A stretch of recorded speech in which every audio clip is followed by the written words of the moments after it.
Christian Jihad, Part 2. How do global churches plan and execute? If we study history, Christianity has been using just two weapons to spread their religion for the last 2000 years, that is, cheating and violence. The strategies church uses depends on the profile of the people and country they target. This presentation will cover the ongoing war called Project Joshua, which targets 1040 window, that is Southeast Asia.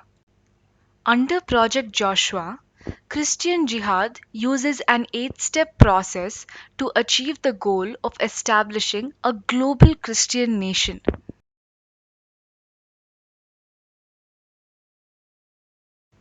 Let us get into the details of the 8-step process. Step 1 is to define the war zone, that is, the region to target. In the first 1000 years, Church conquered Europe. In the next 1000 years, North and South America have been conquered. Starting 20th century, Church focused on conquering Asia. The ongoing war is called Project Joshua, which started in 1992. This project Joshua identified 1040 window or Southeast Asia as the target region.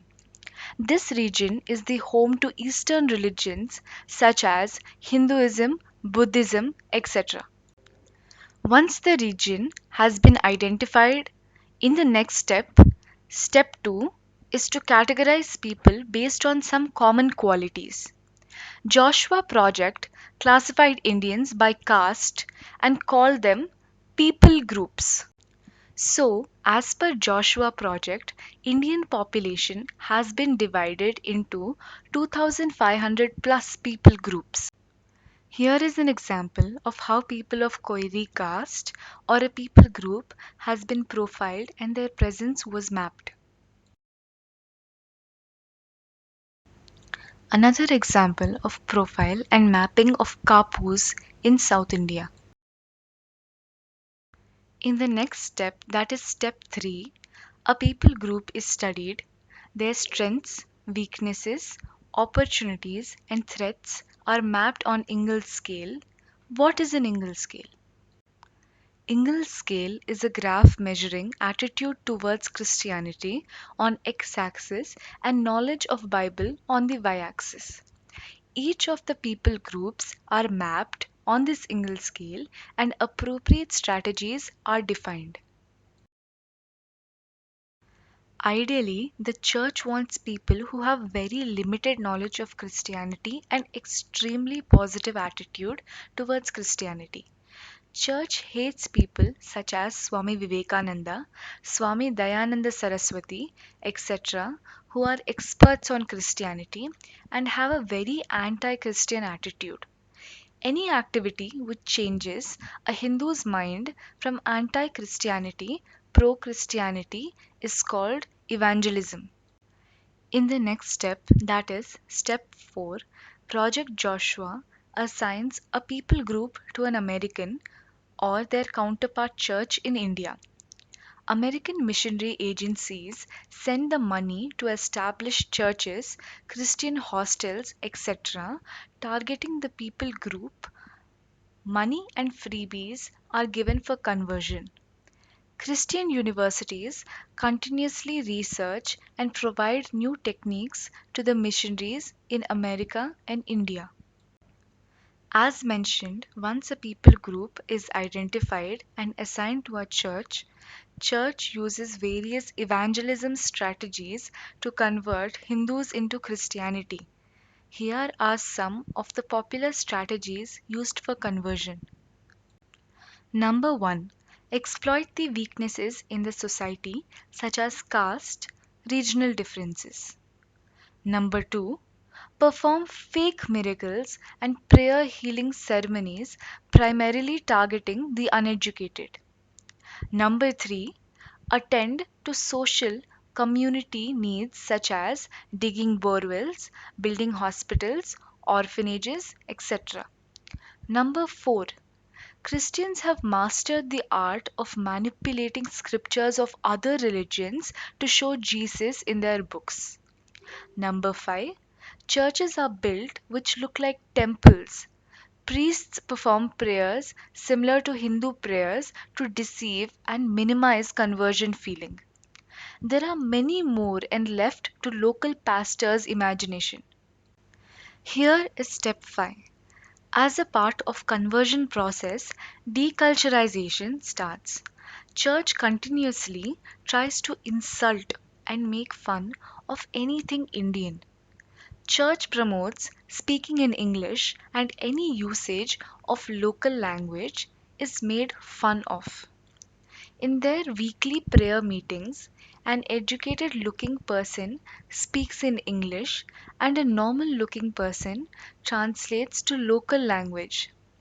Wherever possible, using various unholy alliances, they try to stop celebrating local festivals. People wearing Hindu religious symbols are punished in schools. Church continuously thanks British for introducing Christianity, though they are the invaders and colonizers who destroyed India. What happens after conversion and deculturization? Let us look at the next step. That is step 6. The Christian groups get active in politics and start influencing elections. They influence India's economy and industry to favor their white masters. Example: Tamil Nadu church controlled protests led to closure India's copper plant, Sterlite, which was producing 50% of India's copper. This closure resulted in giving huge market to America's copper industry.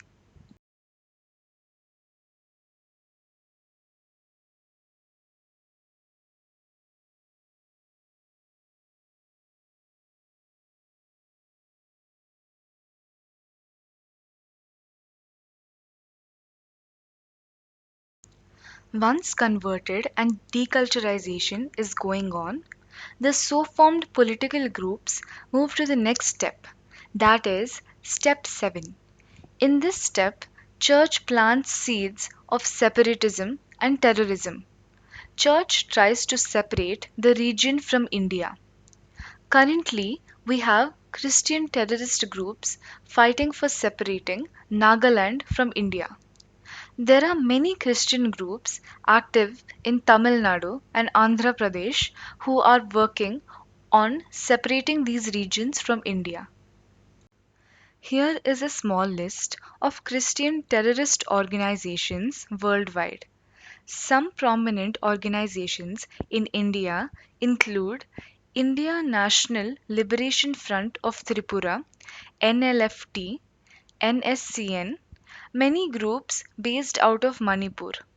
Nam Tamilar in Tamil Nadu and Mahasena in Andhra Pradesh are fast becoming militant faces of the Christian world. In the next step, that is, step 8, once disconnected from their roots, these countries or regions become virtual colonies of West and become part of Christendom. We have countries like South Korea, Philippines, Nigeria, Congo, Taiwan, which are virtual American or European colonies. Nepal and Sri Lanka are fast becoming Christian nations. Isn't anybody watching? Aren't native people resisting this jihad? How does church handle such resistance? These are the common questions people ask. For answers, please watch the next presentation, that is Christian Jihad Part 3.